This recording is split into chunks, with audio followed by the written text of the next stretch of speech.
G'day everybody, it's Dave from Wing Chun Mind Force. Just want to wish you a very happy and prosperous new year for 2021, and I also wish you a great year for your Wing Chun. Today I'm going to talk about the dummy again. This is number 2, and before I start showing you the first part of the first part of the dummy form, I'm going to just read you something from Sigung Chu Shong Tin. I've got a couple of good things to read, but the first one is in his book, the Book of Wing Chun Volume 2, page 34 and 35. He says, every move of the wooden dummy form is actually being initiated by the waist-driven stance. That means the body. This means that the form relies much on the body as well as stepping. In fact, each move can be seen as the result of stepping and pivoting of the body, exerting power onto the dummy's hands. He then goes on to say that the stepping employed in the wooden dummy form always moves around the body in our stance, for want of a better word, the way we stand in Sunim Dao. And it says that we maintain tracking intention, so I'll talk a bit more about that later. He also says, in any move of the wooden dummy form, once the body moves or pivots, at any moment there must exist a point on each of the two arms onto which power from the body momentum can be accumulated. Accumulated power on these points is to be exerted onto the most vulnerable positions on the dummy. In fact, this is one of the aims of practicing the wooden dummy. So I'll visit this again also when I start to demonstrate. There's lots in here about the dummy, of course. This whole book's about the dummy, the knives and the pole. So I'll be visiting Sigung's writings. But this is an article, I put a bookmark that said wow in it. This is by a gentleman who I don't think I've met, Lung Ka Wing, one of Sigung's students since 1972, which interestingly is the same amount of time our most senior guy here in Australia, Albert Chong, has been practicing Wing Chun since 1972. So he writes this wonderful essay about his experience of Wing Chun and what Grandmaster Chu Shong Tin taught him. He goes through all the forms, but when he's talking about the dummy, he says that in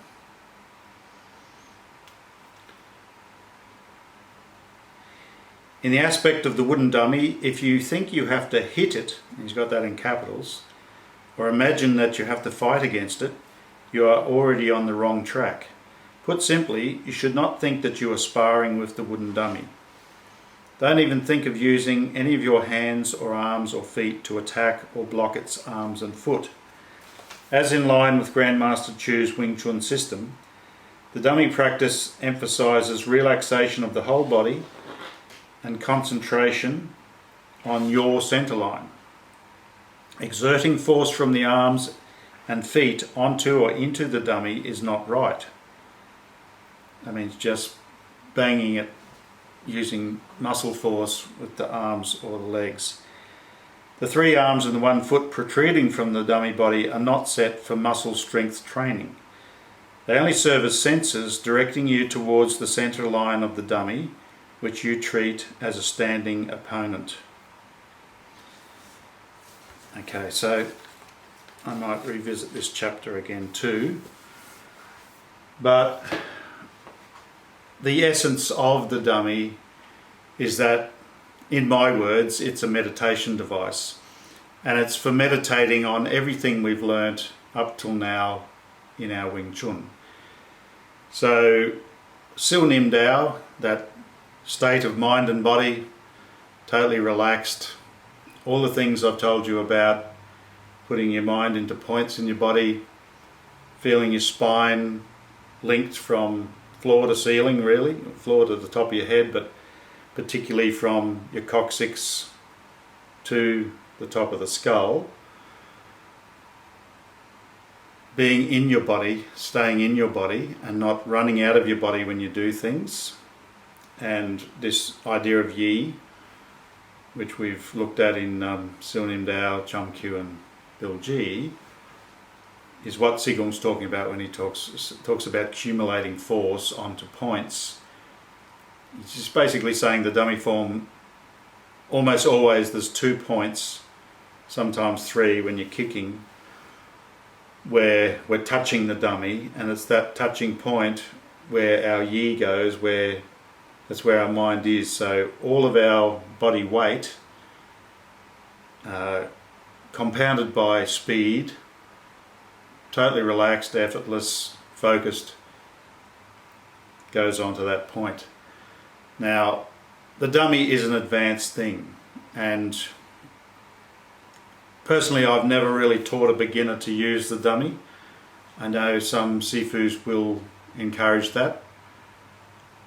I'm not too sure if it's a good idea, but I leave that to others. I just think the first 3 forms are more than enough for most people for a number of years. So if you're a beginner watching this, this is just for interest's sake. You'll learn things from going through the dummy, but I implore you, please be patient and work on your Sil Nim Dao first and foremost. Work with a partner, do the form testing, get a handle on this feeling of effortless force and Yi, and putting your mind into points and keeping your spine up, because unless you can do that properly all the time, you'll be doing the dummy wrong.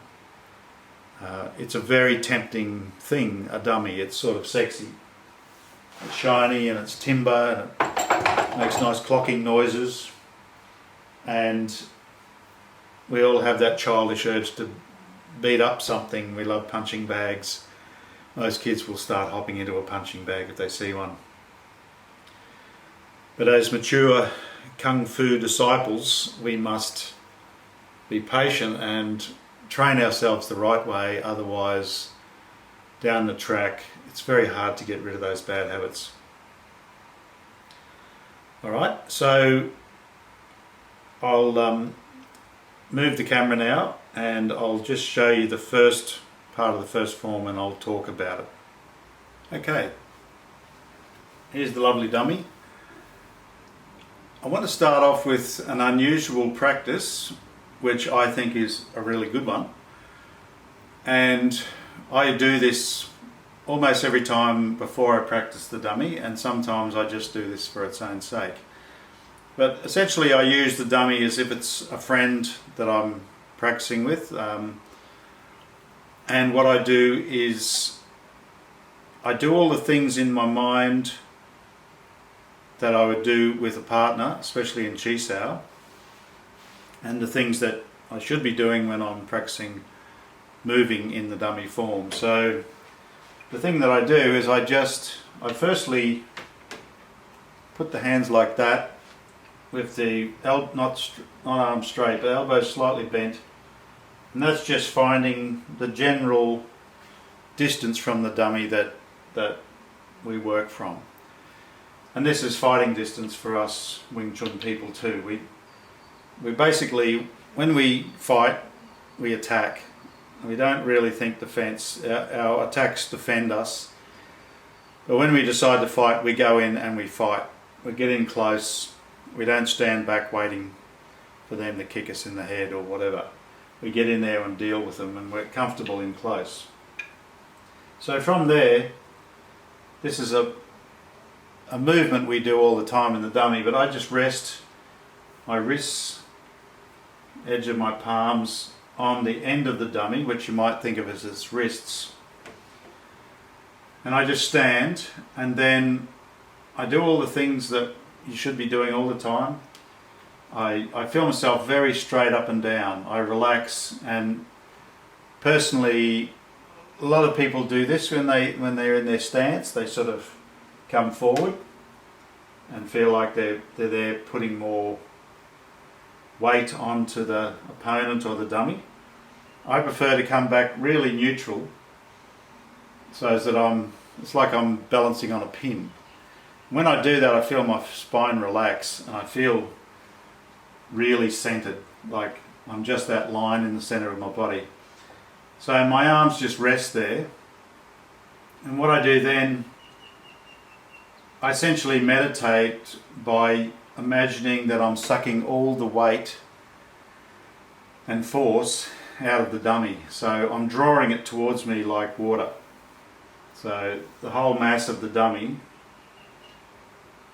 where I'm touching it there, I'm connected to it. It's like a pipe, and I just meditate on feeling that flowing into my body and into my center.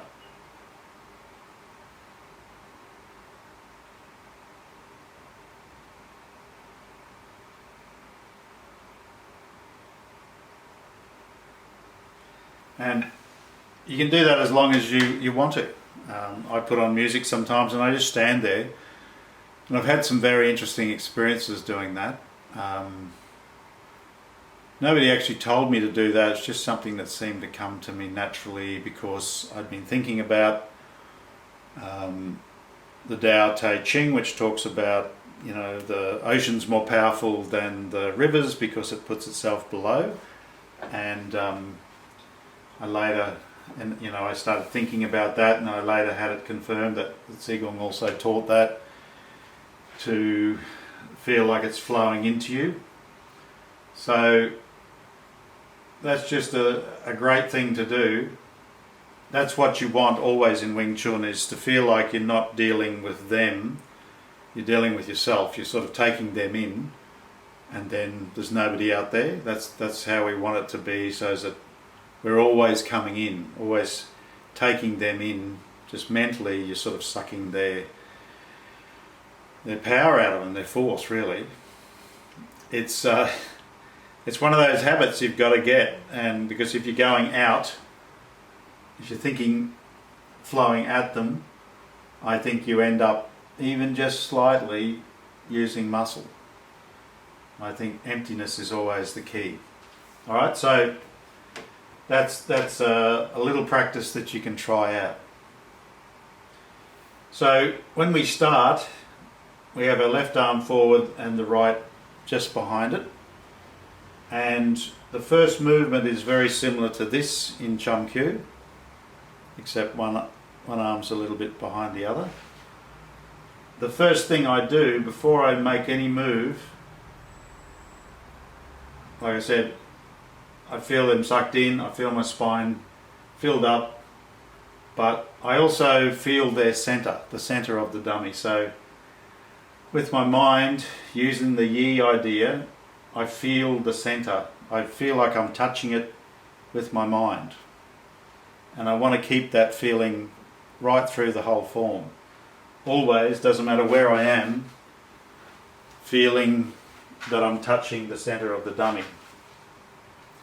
And everything you do in the dummy form, your mind should be in the center of the dummy, and that's where you're attacking. But you're doing it mentally. You're sending the force, even though it might be out here. Mentally, you feel like you've focused your mind on that point. And as Sigung said, you also get your mind focused on the points of contact. You also got your mind in your center. And if you're doing the dummy form, you should have got to the Bilji stage where you've got not a center line, a center point. So you can see why it's sort of advanced. It's just advanced in mental skill. You've got to be able to hold all that in your mind all the time.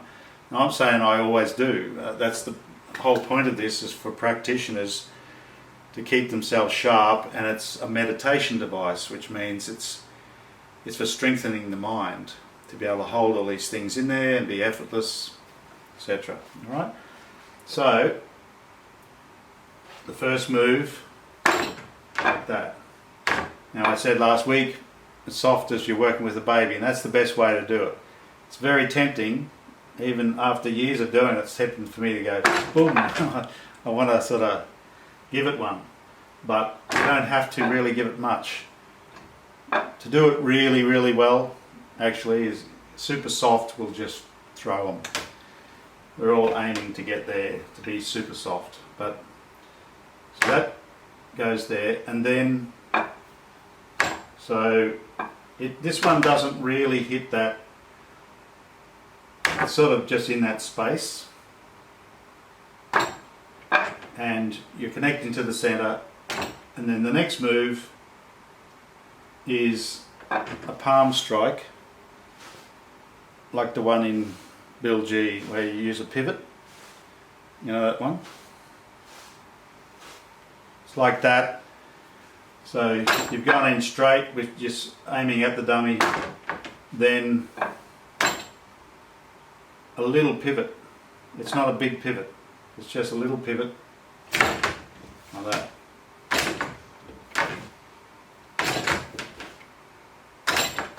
So it's okay. Sorry. So this one has come in. It sort of just relaxes back onto this arm whilst this hits, but you're connecting to the center. You got your center and center of the dummy feel connected, and you just palm striking. And then this one comes back like this, and this one doesn't come around the back of the neck, which is the way I've seen people do it, and when I first used to think about the dummy I thought that's what it was. You get right down the neck and come here.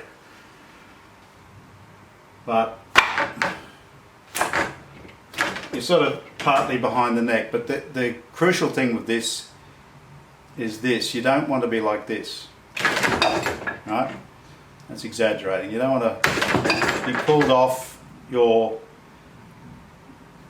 super solid standing. It's like it doesn't.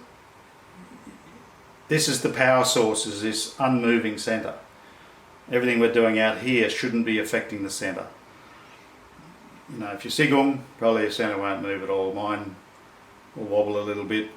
If I'm doing it right, might be just the slightest bit of movement, but it's a practice. So, and it's a sort of a. It's like you're dropping down in your body too. So you're just taking control of here. And look at your feet. Think about your toes. If you're digging your toes in, it means you're coming forward. So that's one of the things I use.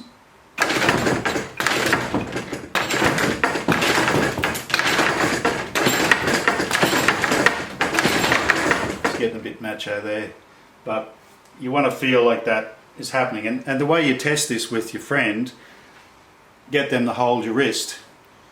That's, you know, form testing, just sit them down. If somebody can hold you, and you can pull them towards you and not go like that, not come forward on your toes, then that's the idea, that's what you want. Right, so the next part, going like that, it's a bong sao with a pivot. Common is to go bang, like try to bang it, but you want to be back in here, and the arm's just in the shape, and it sort of bong saos down. It's like part of the gan sao, so like that. And I was turning a bit far then, but it's just a turn like that, but you're always connecting to that dummy. And then you just take a little step and your body slides like in Chum Q, but you're facing it and your arm just turns around that arm and the pivot does the strike. So and you're connecting this sort of wedge at him.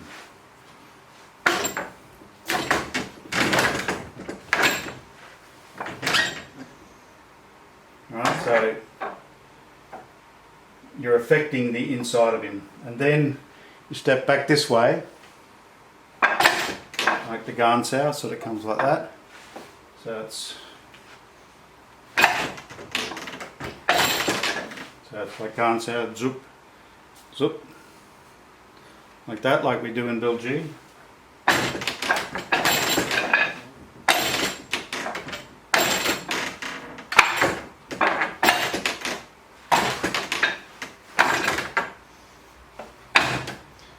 You want to always be in your body so as you feel it's the mass that's doing it, not bang, it's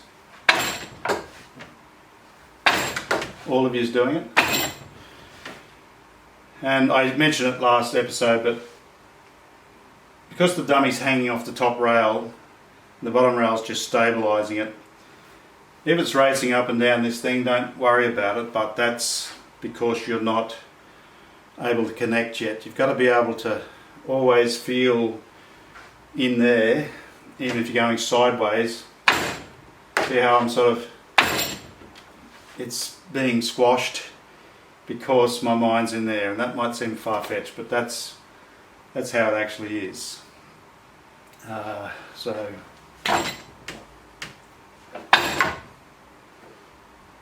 up, then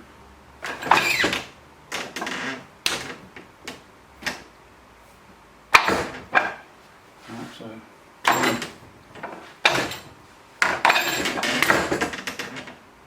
arm strike. I'm doing a big splatter, but it can just be soft and down. Once again, instead of dropping down, and if you're getting pitched, you got to think about, oh, okay, I'm forgetting my body. The same. These two are the same. This happens all the way through the form. This and this, constantly doing that. So look at your body and how it's affecting you. So if you go like that and oof, then obviously you're forgetting your spine. So spine singing. Obviously you want to get into that Nim Tao mind state if you're able to do it. You should be able to get there if you're doing the dummy. And then this one, so if you go whoop, that means once again the spine. So the feeling is as if you're just as solid as a mountain and this thing could go flying off that way. That's how it should feel. It doesn't have to be a big bang, you know, it can just be. That's the funny thing, if you can do it really soft right the way through, then you're likely to find the true power, which is just awesome. It's like as if you just touch and they go flying. It's further down the track. Alright, so I think that'll do for this lesson. So next week, lesson 3, I'll move on to the next part, and we'll just keep working through the form. And I'm going to I'm going to demonstrate the whole form at the end of this series. I want you to have a look at Sigung doing the dummy form. I've put a link below to the authorised video from Suzanna Ho's school from when Sigung was out in 1999, and you'll see him performing the form there.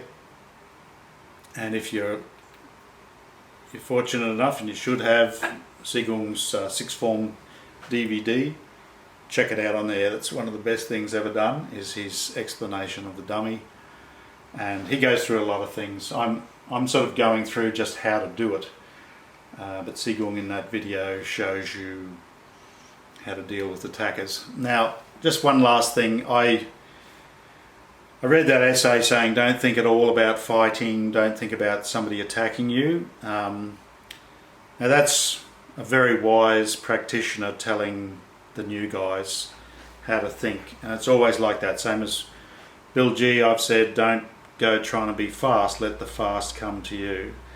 It's the same with the dummy, because Sigung explicitly says in here, when you get to the dummy form you're ready for combat, and you can start playing with the dummy and imagining it's attacking you and doing things to you. So that can confuse people, because I think that, you know, you're saying here don't think fighting, and then Sigung's saying fighting. He's talking to people who are ready for it. You know, when he's made this book, he's thinking about us right here and now. In the future, after he's passed away, we're still able to receive great wisdom from him. If we're able to just use our brains, and we've done the hard work, we can understand what he's saying. So there's lots of wise advice. Sometimes it can seem contradictory, but it just means it's for when you're ready. So yeah, I'll leave it at that. I hope you enjoyed that, and once again, a very happy and prosperous new year. And I better wish you the Chinese New Year when that comes up, but this is the well, I suppose it's the Latin European New Year. So see you later.